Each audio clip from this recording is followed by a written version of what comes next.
जय गुरु जी। सत्संग by Jaya aunty on 8th September 2014।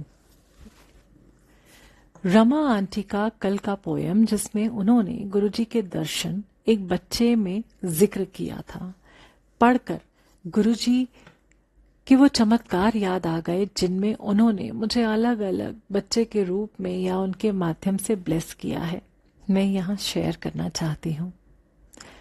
गुरुजी के समाधि वाले साल की बात है। उस वक्त बड़े मंदिर में सोमवार को कम ही लोग आते थे और काफी समय तक रहते थे। समाधि स्थल तब ऐसा नहीं था। गुरुजी के आसन के पास फूलों से सजाया जाता था। कभी कभी किसी संगत को फूल मिल जाते थे घर ले जाने के लिए, पर यह सबको नसीब नहीं होता था। एक दिन मुझे भी इच्छा हुई कि मैं फूल ले लूं, पर लगा कि खुद से कैसे ले सकती हूँ, कोई सेवादार टोक दे तो। मंदिर से निकलकर महादेव की परिक्रमा को गई कि एक बच्चा मुझसे पूछता है कि आंटी आपको ये चाहिए। उसके हाथ में फूल नहीं, फूलों की पूरी माला थी। मैंने कहा कि आप इसे कहाँ से लेकर आए, अभी डांट पड़ेगी। उसने कहा कि आप ले लो, कोई कुछ नहीं बोलेगा। मैंने खुशी खुशी ले ली। अचानक ख्याल आया कि इस बच्चे को तो मैं पहचानती ही नहीं, क्योंकि उन दिनों संगत बहुत कम होती थी, तो शक्ल से हम सब एक दूसरे को पहचानते थे। मुड़कर देखा तो बच्चा गायब था। वो जगह इतनी खुली है कि इतनी सी देर में कोई कहीं जा ही नहीं सकता है। समझते देर न लगी कि गुरुजी खुद आकर देके गई मुझे ये माला। धन्य हो प्रभु, हमारी इतनी छोटी सी इच्छा भी पूरी करने के लिए आप खुद आ जाते हो। हम दिल्ली कैंट में थे उस वक्त। एक बार घर बहुत गंदा हो रखा था तो मैंने मजदूर को बुलाया। एक बुजुर्ग जो बुखार में थे आए। मैंने सोचा कि गरीब आदमी है, यदि कहा तो जरूर करेगा, पर मैं इससे काम नहीं करा सकती। हाथ जोड़कर वापस कर दिया और खुद घर साफ करने की ठान ली। रात तक काम किया, पर जब सोने गई तो पूरा शरीर टूट रहा था और मैं हिल भी नहीं पा रही थी। दर्द से भी नींद नहीं आ रही थी। लेटी रही कि अचानक मेरे बेटे का एक हाथ मेरे बाएं कंधे पर आ पड़ता है, जो मेरे बगल में सो रहा था।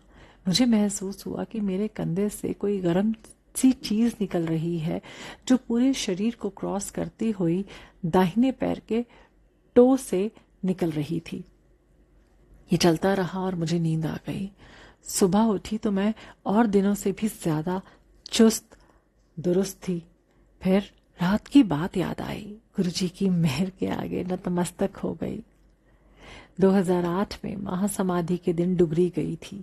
बेटे को लंबे रास्ते में कार में प्रॉब्लम होती है, इस कारण वो मेरी गोद में सो के ही आया था और गया, जिससे मेरी थाई की कोई नस खिंच गई। मैं थोड़ा लंगड़ा रही थी। कई महीनों तक मैं लंगड़ाती रही। मैंने गुरुजी से कहा कि गुरुजी, मैं तो सच्चे मन से आपका जन्म स्थान देखने गई थी, फिर ये क्या हो गया है। उसी सप्ताह बड़े मंदिर के नीचे लंगर हॉल में लंगर खा रही थी। बेटा बगल में बैठा था। अचानक उसने मेरी थाई की उसी जगह पर हाथ रखा और पूछा, यहीं दर्द होता है? मैंने टालने के लिए कहा, हाँ, लाओ मैं ठीक कर देता हूँ। बेटे ने कहा। मुझे लगा कि वो तो यूं ही मजाक कर रहा है। लंगर हॉल से निकली तो ध्यान आया कि मैं तो लंगड़ा भी नहीं रही हूँ और चलने में कोई दर्द भी नहीं है। तब समझ आया कि लो, मैं ठीक कर देता हूँ। मैं बेटे की आवाज में कोई भोलापन नहीं था। वो इतने कॉन्फिडेंस के साथ बोला था कि मुझे भी ताज्जुब हुआ था। ऐसे तो हैं हमारे गुरुजी। इस साल होली के दिन सुबह हम पूरे परिवार के साथ बड़े मंदिर गए। वहां मुझे सेवा दी गई। मैं जब तक जरूरत नहीं हो सेवा के लिए नहीं जाती हूँ। उस दिन सेवादार कम ही पहुंच पाए, इस कारण मुझे रंगोली मंदिर के दरवाजे के सामने वाली जगह की सफाई का काम दिया गया। मैंने पूरे परिवार को घर भेज दिया और सेवा में लग गई।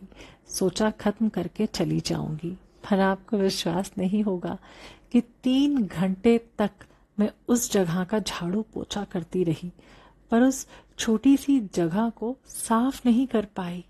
एक तरफ से साफ करती हवा से दूसरी तरफ कचरा चला जाता। मुझे समझ आ गया कि गुरुजी मुझे मंदिर में रोककर ब्लेस करना चाह रहे हैं। मैं करती रही कि अब जब तक गुरुजी नहीं कहेंगे मैं करती रहूंगी। थोड़ी देर में एक बच्ची गुजरती है बुलंद आवाज में ये कहते हुए, बस करो आंटी बस करो। ये आवाज मैं इस बार पहचान गई। गुरुजी ने आज्ञा दे दी थी। इतनी देर अपने पास रखकर मुझे ब्लेस किया था और आने वाले संकट से मुझे बचा लिया था। ऐसे तो आते हैं गुरुजी अलग अलग रूपों में, बस हम ही नहीं पहचान पाते। पीछे पछतावा होता है, पर नहीं पहचान पाना भी इनकी ही लीला है। बस मेहर पाकर शुक्राना अदा करते रहें हम। शुक्रिया गुरुजी, मेहर बनाए रखना। जय गुरुजी।